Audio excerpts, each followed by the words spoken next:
If you're over 50, there's a good chance you've been told that exercise is the key to staying strong and healthy.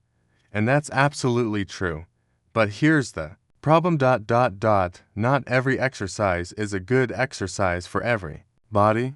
Some movements can place unnecessary stress on your knees, shoulders, lower back, or joints, especially if your mobility, balance, or recovery has changed with age. And today, we're going to look at 5 common exercises that many people over 50 may want to modify or avoid, plus what you can do instead, because getting older doesn't mean you should stop exercising. It means you should learn to exercise smarter. Let's start with something many people associate with getting stronger: the squat. Squats can be excellent for building leg strength, but the problem starts when you combine very deep range of motion, heavy weight, poor technique, and limited mobility. If your ankles, hips, or knees aren't moving well, forcing yourself into a deep squat can create unnecessary stress. And if you're already dealing with joint discomfort, simply adding more weight isn't necessarily the answer. So, what should you do instead? Try a controlled chair squat. Stand in front of a sturdy chair. Keep your chest up, push your hips back, and slowly lower yourself toward the chair. You don't even have to fully sit down. Then, drive through your feet and stand back up. This gives you a controlled range of motion while training the muscles you actually need for everyday life. And as your strength improves, you can gradually make the movement more challenging. Number 4 is high-impact jumping. Jumping exercises can be great for younger, well-conditioned athletes, but if you haven't trained for impact in years, suddenly adding repeated jumps can be a completely different story. Your knees, ankles, hips, and lower back all have to absorb those forces. And if your balance isn't great, there's another issue: the risk of losing control during the landing. That doesn't mean every person over 50 needs to avoid impact completely. It means you should earn your way up to it. A better starting point: try calf raises, controlled step-ups, or fast but low-impact marching. These movements allow you to train your legs without repeatedly slamming your body into the ground. And if you're already comfortable with impact-based exercise, you can progress gradually under appropriate guidance. Number 3 is one you should pay close attention to: behind the neck shoulder presses. This movement requires your shoulders to move into a position that some people simply don't tolerate well if your shoulder mobility is limited. Forcing the weight behind your neck can create unnecessary strain. And here's the important part: you don't need this exercise to build strong shoulders.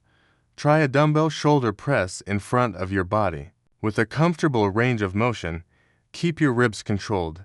Don't aggressively arch your lower back, and use a weight that allows you to perform every repetition with control. Remember, the goal isn't to lift the heaviest weight possible. The goal is to build strength while keeping the movement controlled and repeatable. Number 2 is the classic sit-up.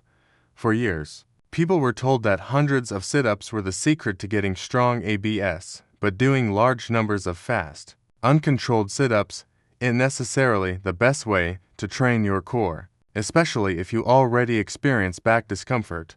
The problem isn't simply the movement itself. It's the combination of speed, volume, poor control, and individual limitations. A better option: try dead bugs, bird dogs, or controlled core exercises that train your abdominal muscles while emphasizing stability.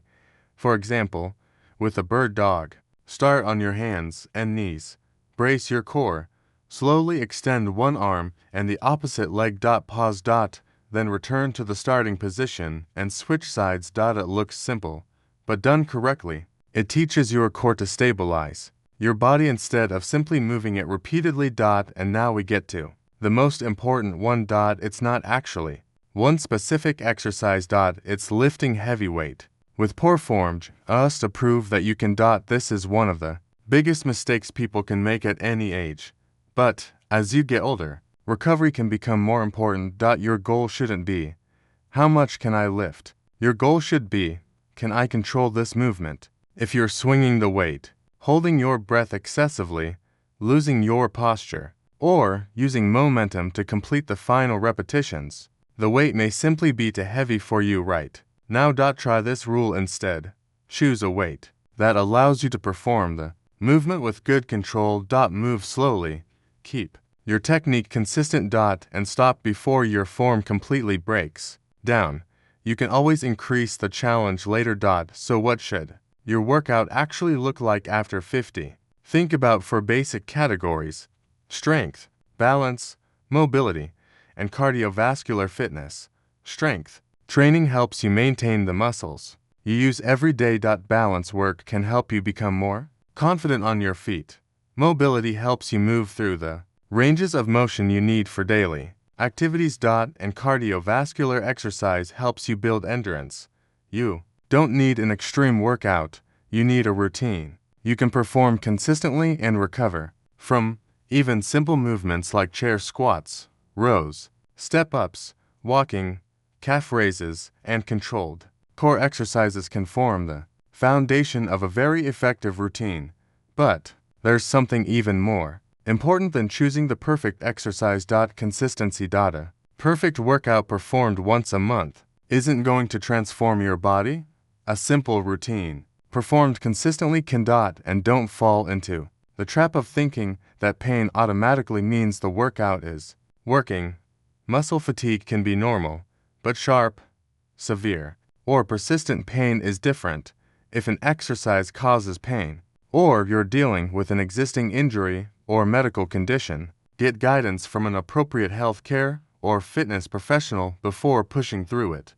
Your 50s aren't a deadline, they're an opportunity to build a body that can keep moving for decades. So, if you're over 50, don't make the mistake of thinking you need to stop exercising.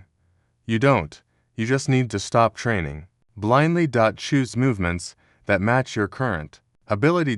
Control your technique. Progress gradually, and focus on becoming stronger, more mobile, and more confident, not simply lifting heavier weights, because the goal isn't to look like you're 25 again. The goal is to make sure that at 60, 70, and beyond, your body is still capable of doing the things you love. If this video helped you, subscribe for more simple, science-informed fitness tips designed for adults over 50.